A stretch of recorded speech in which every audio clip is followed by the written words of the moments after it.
तो अब हम आगे डिस्कस करेंगे sp3d2 hybridization and sp3d3 hybridisation, क्योंकि इससे पहले हमने डिस्कस करा था sp3d हाइब्रिडाइजेशन जिसमें एक s का 3 p के और एक d का ऑर्बिटल इन्वॉल्व होता है।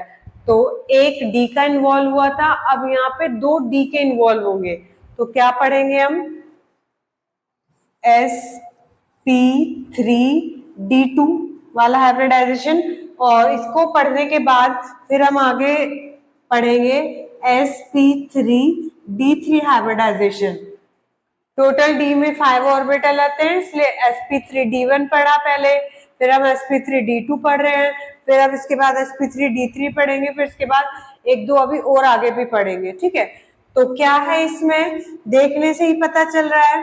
sp3d2 में एक ऑर्बिटल s का इन्वॉल्व होगा, 3 p के इन्वॉल्व होंगे और 2 d के इन्वॉल्व होंगे। तो ऐसा होने से टोटल एक इसका, 3 इसके और 2 इसके, तो 6 ऑर्बिटल यहाँ पे इन्वॉल्व होंगे। और जो इनिशियली हम ऑर्बिटल लेकर चलेंगे उनकी डिफरेंट शेप, डिफरेंट एनर्जी होगी। और आफ्टर हाइब्रिडाइजेशन जो ऑर्बिटल्स नए ऑर्बिटल्स बनेंगे उनकी सेम शेप होगी, सेम एनर्जी होगी। और जो 6 न्यू ऑर्बिटल बनेंगे उनको हम क्या बोल देंगे?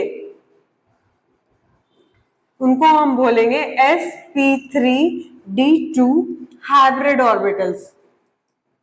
जो नए ऑर्बिटल्स बनेंगे, इन हाइब्रिड ऑर्बिटल्स की क्या होगी? सेम शेप होगी, सेम एनर्जी होगी। ओके, एग्जाम्पल इसका क्या हो जाएगा? 3 और ये 6 है, 6 तरफ से है, तो इसका एग्जाम्पल होगा SF6। इसमें हम SF6 के एग्जाम्पल को डिस्कस करेंगे। SF6 में जेस की हाइब्रिडाइजेशन ये क्या है? sp3d2। ओके, ऐसे फिर हम आगे बढ़ेंगे sp3d3। इसमें एक s का है, 3 p के हैं और 3 ही ऑर्बिटल d के हैं, तो टोटल 7 ऑर्बिटल इसमें होंगे। और आफ्टर हाइब्रिडाइजेशन जो नए 7 ऑर्बिटल बनेंगे उनको हम बोल देंगे sp3d3 हाइब्रिड ऑर्बिटल्स, और उनकी सेम शेप होगी, सेम एनर्जी होगी। इसका एग्जाम्पल हो जाएगा IF7। ठीक है, तो अब SF6 के लिए शेप क्या होगी और बोर्ड एंगल क्या होगा, किस तरह से शेप बनेगी वो हम आगे करेंगे। और सेम IF7 के लिए क्या शेप होगी? इसके लिए शेप रहेगी पेंटागोनल बायपिरामिडल। और इसकी शेप बनेगी कैसे और एंगल्स क्या बनेंगे ये हम पढ़ेंगे इसमें। तो देखते हैं one by one. Process of mixing of 1s, 3p and 2d atomic orbitals of outer shell of an element of different energy to form 6 new orbitals of same shape and energy। इसको क्या बोल देंगे? sp3d2 hybridisation. और जो नए orbitals बनेंगे वो होंगे sp3d2 हाइब्रिड ऑर्बिटल्स। और इसका एग्जाम्पल क्या हो जाएगा? SF6 हो जाएगा इसका एग्जाम्पल।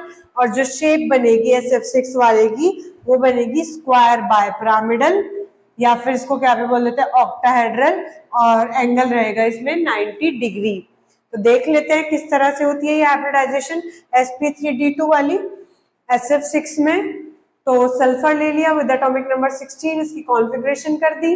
तो लास्ट में क्या है? 3s2, 3p4, 3d0, ये इसके आउटर शेल है। आउटर शेल को हमने इस तरह से रिप्रेजेंट कर लिया।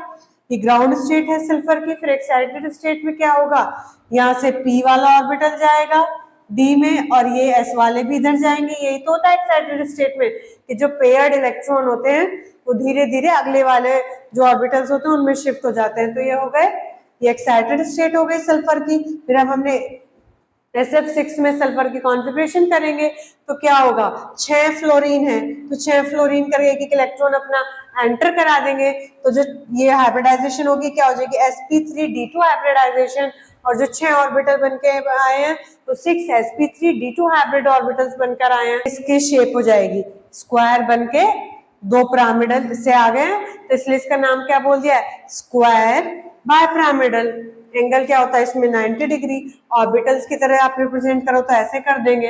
ठीक है, अगर इतना करो तो इतना भी इनफ है, इसको ना भी करो तो भी कोई दिक्कत नहीं है। ओके, वो बस समझाने के लिए है कि ऑर्बिटल्स किस तरह से अपने आप को अरेंज करते हैं। फिर अब आगे देखते हैं कि इसका 3D रिप्रेजेंटेशन क्या होगा SF6 का। ये वेज और डैश ये रिप्रेजेंट कर रहे हैं कि एक तो प्लेन के आगे है और एक पीछे है, तो ये 3D रिप्रेजेंटेशन है, मतलब इस तरह से एक आगे है और एक प्लेन के पीछे है। तो ये क्या है, square bipyramidal shape of SF6। ठीक है, सभी को समझ आ गया होगा।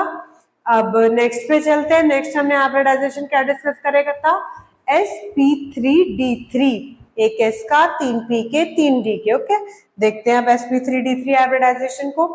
वही कह देगा कि एक s का इन्वॉल्व होगा, 3p के इन्वॉल्व होंगे, 3d के इन्वॉल्व होंगे, तो जो हाइब्रिडाइजेशन होगी वो sp3d3 होगी।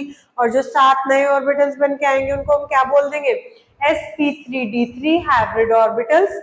और इसमें जो शेप होगी वो क्या बताई थी मैंने, पेंटागोनल बायपिरामिडल होगी, एंगल 90 डिग्री और 72 डिग्री रहेगा। किस तरह से रहेगा ये अभी हम आगे पढ़ेंगे।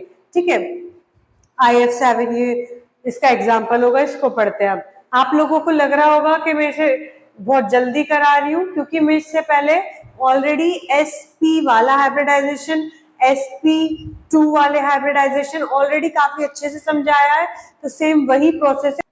तो अब देखते हैं किस तरह से IF7 में sp3d3 हाइब्रिडाइजेशन है, तो उसको देखते हैं।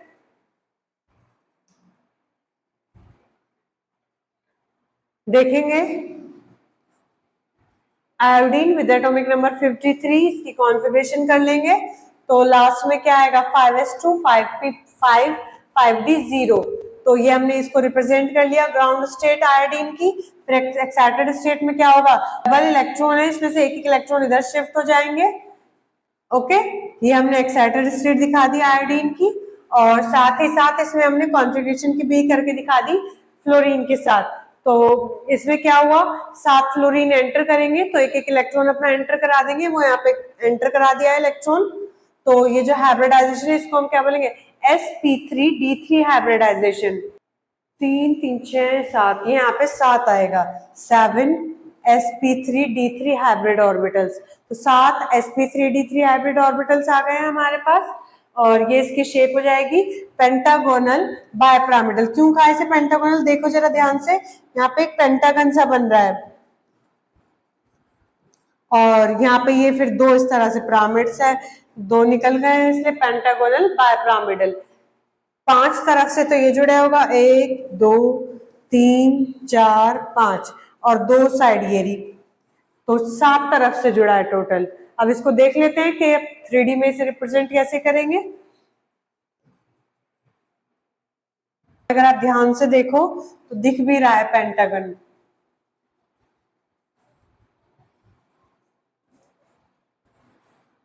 ठीक है, ये पेंटागन हो गया, और ये इस तरह से ऊपर से 2 पिरामिड आ गए। ठीक है, समझ में आ गया होगा। अगर पूरा हाइब्रिडाइजेशन आता है तो हमने हाइब्रिडाइजेशन डिस्कस कर लिया, उसके टाइप्स, और अब 1 बाय 1 एक एक टाइप को डिस्कस करा है। अब बस एक टाइप बचा है DSP2 हाइब्रिडाइजेशन वाला, उसको हम अभी अगले लेक्चर में डिस्कस करेंगे। So thank you for watching. Like, share and subscribe our channel Vision by Chal.